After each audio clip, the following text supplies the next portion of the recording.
When medieval chroniclers tried to describe the Mongols, they did not begin with strategy or numbers. They began with fear. Long before armies clashed, reports spoke of riders appearing on the horizon like a moving shadow, of cities collapsing in days instead of months, of defenders abandoning walls that had stood for generations. To those who faced them, the Mongols did not seem like another invading force. They felt inevitable. Yet this reputation was not born fully formed. In 1206, when Temujin was proclaimed Genghis Khan, he did not command stone cities or vast treasuries. He commanded horsemen of the steppe. What followed was not simply a story of conquest through speed or superior archery. It was a transformation in how war itself was perceived.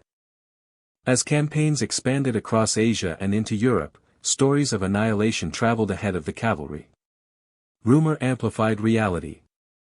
Survivors carried warnings that spread faster than hooves could ride. By the time Mongol banners appeared beyond a city's walls, doubt had already taken root inside them. The dark truth behind Mongol battles was this: they did not only defeat armies. They defeated certainty. In 1206, on the windswept plains of Mongolia, Temujin stood before a gathering of tribal leaders at a great Kurultai and was proclaimed Genghis Khan. Often translated as universal ruler. The title marked more than personal triumph.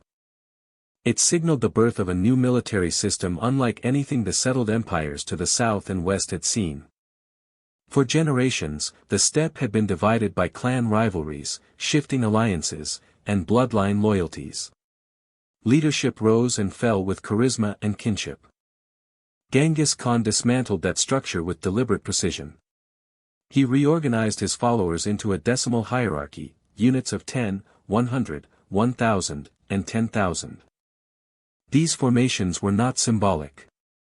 They mixed warriors from different tribes, weakening old loyalties and binding men directly to central command. Promotion no longer depended solely on noble birth. Skill, discipline, and loyalty determined advancement. A capable commoner could command thousands if he proved reliable in battle. This merit-based system fostered cohesion and trust within units, while collective punishment ensured that no soldier's failure was isolated. If one man deserted, his entire unit could suffer consequences. Discipline became not only an expectation but a shared responsibility. Orders were executed with precision because hesitation endangered everyone. Communication strengthened this structure further. Mounted couriers relayed instructions across vast distances. Flags, horns, and drums transmitted signals on the battlefield, allowing separated units to coordinate movements that appeared spontaneous to their enemies. What outsiders interpreted as chaotic swarms of horsemen were, in reality, synchronized detachments operating within a carefully engineered framework. The Mongolian steppe itself had shaped the foundation of this machine. Survival required mobility, adaptability, and endurance. Every warrior was first and foremost a rider, capable of guiding his horse with his knees while firing a composite bow with deadly accuracy. Each man traveled with multiple mounts, allowing extraordinary speed and range. When this natural mobility merged with rigid organization, the result was something unprecedented, an army that could disperse, regroup, and strike with fluid precision. By 1206, Genghis Khan had done more than unite tribes. He had forged a disciplined instrument of war capable of projecting power across continents. Structure replaced fragmentation. Coordination replaced rivalry. And within that system, the foundations were laid not only for conquest, but for the calculated use of fear as strategy. A disciplined army alone does not create terror. Terror must be cultivated, shaped, and deliberately released. As Mongol campaigns expanded beyond the steppe, Genghis Khan and his commanders understood that reputation could serve as an advance force. The goal was not simply to defeat enemies, but to convince future enemies that resistance was futile. This approach relied on a calculated pattern: submission brought survival, resistance invited devastation. The distinction was not random. It was strategic. When cities opened their gates quickly and pledged loyalty, they were often spared wholesale destruction. Local administrators were retained, taxes imposed, and skilled craftsmen absorbed into the expanding empire. Engineers, scribes, and artisans were too valuable to waste. But when a city resisted, especially after being offered terms, the response could be catastrophic. Public punishments, mass executions, and the dismantling of defenses were carried out with unmistakable clarity. The objective was not blind rage, it was messaging. Survivors were sometimes allowed to flee intentionally, carrying stories of annihilation along trade routes and across borders. The Silk Road amplified these accounts. Merchants, travelers, and refugees spread tales that blended fact with fear. Whether numbers were exaggerated mattered less than the effect. By the time Mongol cavalry approached new territories, their reputation had often preceded them. Governors gathered in council chambers weighing their options. Resist and risk obliteration, or submit and preserve the population. Increasingly, gates opened without a prolonged siege. Cities surrendered before catapults were even assembled. This psychological vanguard reduced the need for constant, costly battles. The Mongols did not have to storm every wall if doubt could weaken defenders from within. Fear became a multiplier, conserving manpower while accelerating expansion. The dark truth was not simply that the Mongols destroyed cities. It was that they calibrated destruction carefully enough to make their threats credible. Terror was selective, and therefore believable.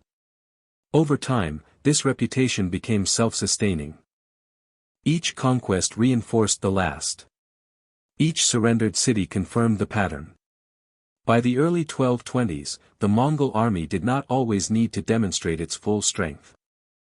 The expectation of devastation was often sufficient. In this way, conquest began to unfold in the mind long before arrows were loosed or gates were breached. The full demonstration of this strategy unfolded between 1219 and 1221, when the Mongols turned their attention to the Khwarezmian Empire. The conflict began with what might have seemed a limited diplomatic crisis. In 1218, a Mongol trade caravan arrived at the city of Otrar, where its members were accused of espionage and executed on the orders of Shah Muhammad II. When Genghis Khan demanded accountability, one of his envoys was killed and the others humiliated. In steppe politics, such an insult demanded more than reprisal. It demanded an example. In 1219, Mongol forces advanced into Central Asia in multiple coordinated columns. Rather than march as a single overwhelming mass, they divided and struck from unexpected directions, crossing deserts and mountain passes with startling speed.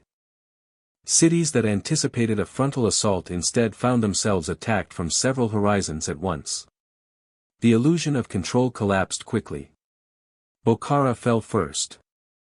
Contemporary Persian accounts describe Genghis Khan addressing the city's population after its capture, framing resistance as the cause of their ruin.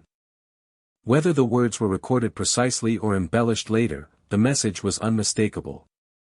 Samarkand followed soon after, despite formidable fortifications and a large defending force. Mongol commanders deployed siege engineers, many drawn from earlier campaigns in northern China, to breach walls efficiently. When resistance stiffened, consequences were severe and public. In other towns that surrendered promptly, destruction was limited and skilled inhabitants were spared. The contrast was intentional. It reinforced a pattern that neighboring cities could observe in real time. Meanwhile, Shah Muhammad II fled westward, pursued relentlessly by Mongol detachments capable of covering extraordinary distances. His authority fractured as news of successive defeats spread. Urgench, one of the empire's wealthiest cities, endured fierce resistance and suffered devastating consequences before finally collapsing. By 1221, the Khwarezmian state had effectively disintegrated. What made this campaign so transformative was not only the scale of destruction, but the clarity of its logic. The Mongols demonstrated that resistance would be met with overwhelming force, while submission offered survival. The empire did not fall solely because of battlefield losses. It fell because fear undermined cohesion faster than armies could reorganize. Central Asia became the proving ground where psychological warfare and disciplined coordination fused into a single, devastating system. If terror weakened cities before sieges began, it was precision on the battlefield that ensured armies could not recover. Among the Mongols' most effective tactics was the feigned retreat, a maneuver that turned an enemy's confidence into vulnerability. The pattern was deceptively simple. Mongol cavalry would engage in loose formation, unleashing volleys of arrows while probing weaknesses. Then, at a carefully chosen moment, not when overwhelmed, but when the enemy began to commit, they would turn and withdraw. To commanders trained in traditions of decisive charges and rigid formations, retreat signaled collapse. Victory seemed within reach. Orders to pursue followed swiftly. The pursuit was the trap. As heavily armored cavalry surged forward and infantry struggled to maintain formation, cohesion fractured. Units outran their commanders. Lines stretched thin across unfamiliar terrain. Meanwhile, Mongol riders maintained disciplined spacing even in apparent flight. They continued firing backward from their saddles with remarkable accuracy, harassing and slowing their pursuers without breaking formation. What appeared to be panic was controlled movement. This tactic unfolded with devastating clarity in 1223 at the Battle of the Khalkha River. Mongol generals Subutai and Jebe engaged a coalition of Rus princes and their Cuman allies. After initial clashes, the Mongols withdrew deliberately, drawing the coalition into a prolonged pursuit that lasted days. Convinced they were chasing a broken force, the Rus commanders pressed forward, unaware that they were being measured, distance, fatigue, and terrain calculated carefully. When the Mongols turned to fight, they did so on ground of their choosing. Hidden reserves struck from flanks while exhausted pursuers struggled to reorganize. Leaders were targeted first, accelerating confusion. The coalition collapsed into scattered pockets of resistance and was systematically destroyed. Such maneuvers demanded extraordinary discipline. A retreat risks becoming genuine if soldiers lose nerve, yet Mongol units trusted their command structure and timing. Their enemies, driven by pride and momentum, often defeated themselves. The battlefield became psychological terrain as much as physical space. The dark truth behind these victories was not brute strength alone, but the manipulation of expectation. By exploiting the instinct to chase a fleeing enemy, the Mongols transformed courage into chaos and ensured that panic spread faster than any cavalry charge. By 1241, the Mongol advance reached the edges of Europe, where distance and disbelief had softened earlier warnings. Reports of destroyed principalities and shattered armies had filtered westward for years, but many rulers assumed the devastation was exaggerated or confined to distant lands. That illusion ended in April. On April 9, 1241, near the town of Legnica in Poland, a coalition of European forces, Silesian knights, contingents from the Teutonic Order, and other regional troops, assembled to halt the Mongol advance under the command of Bada Khan and the veteran general Subutai. Confident in heavy cavalry shock tactics and armored superiority, they prepared for a conventional clash. The Mongols did not offer one. Initial exchanges of arrows were followed by what appeared to be withdrawal. As at Khalkha, pursuit began. Knights surged forward in fragmented lines, banners pressing ahead of infantry support. Smoke, whether from battlefield fires or deliberate concealment, thickened the confusion. Mongol riders maintained cohesion while retreating, then pivoted at a calculated moment. Arrows targeted commanders first. Units that had advanced too far found themselves isolated. Coordination collapsed. What had begun as confident advance unraveled into scattered resistance. 2 days later, on April 11, a larger confrontation unfolded at the Battle of Mohi in Hungary. King Bela IV positioned his forces near the Sejo River, believing the waterway and fortified camp would restrict Mongol maneuver. The Mongols launched a fixing attack at the main bridge, drawing Hungarian attention forward. Under cover of darkness, another force constructed a crossing downstream. When battle resumed, Hungarian troops faced assaults from multiple directions. Feigned withdrawals lured segments of the army into exposed ground, while encirclement tightened around the camp. Heavy armor that symbolized strength became a burden in mud and chaos. The psychological effect rippled far beyond the battlefield. Survivors carried stories of sudden reversals and annihilation to courts across Europe. Confidence eroded. Fortifications no longer guaranteed safety, valor did not ensure cohesion. The Mongols had demonstrated that disciplined mobility and manipulation of expectation could dismantle even the most prestigious knightly armies. Europe's shock was not merely military. It was psychological. The belief in familiar rules of war had fractured, and fear now traveled ahead of the next advance. By the mid-13th century, Mongol power had extended deep into the Middle East, and their reputation had already taken on an almost apocalyptic dimension. Yet the campaign led by Hulagu Khan would elevate that reputation to its peak. In 1258, the Mongol army advanced toward Baghdad, the capital of the Abbasid Caliphate, a city that for centuries had stood as a center of political authority, scholarship, and wealth in the Islamic world. Many believed its prestige alone would shield it. The Mongols did not recognize symbolic immunity. Hulagu's approach was systematic. Mongol forces encircled Baghdad, cutting off supply routes and preventing escape. Siege engines, refined through decades of adaptation and often operated by engineers drawn from earlier conquests, were positioned strategically around the walls. Artillery battered fortifications while cavalry sealed the perimeter. The defenders, despite the city's scale and history, faced an enemy that had already demonstrated the consequences of defiance across Central Asia and Eastern Europe. When the walls were breached, resistance collapsed rapidly. Contemporary chroniclers describe widespread devastation and immense loss of life. While later accounts may have amplified certain details, the perception of catastrophe was undeniable. The caliph's authority, once regarded as unassailable, proved powerless against coordinated assault and disciplined execution. Libraries and institutions that symbolized centuries of intellectual achievement suffered destruction, reinforcing the sense that an era had ended. The fall of Baghdad was not simply another conquest. It was a statement.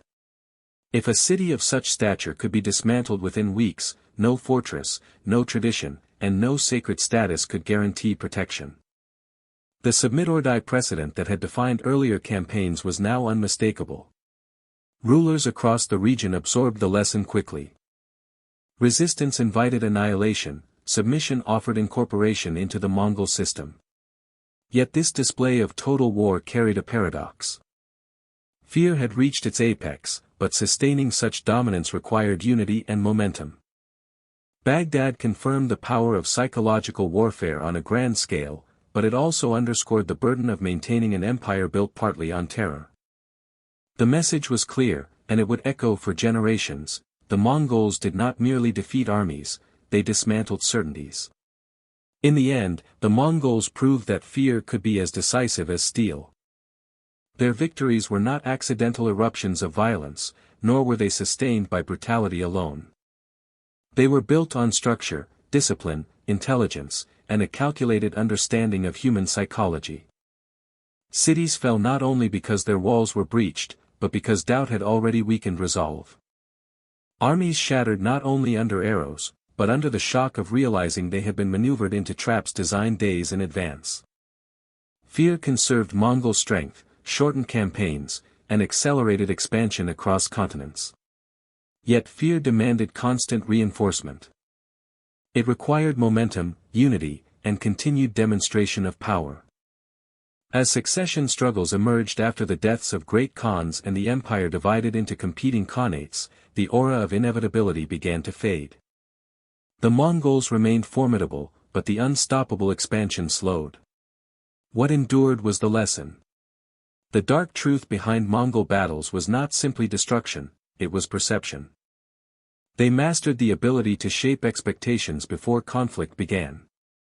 In doing so, they showed that wars can be won long before the first clash of blades, in the fragile space where confidence turns into fear.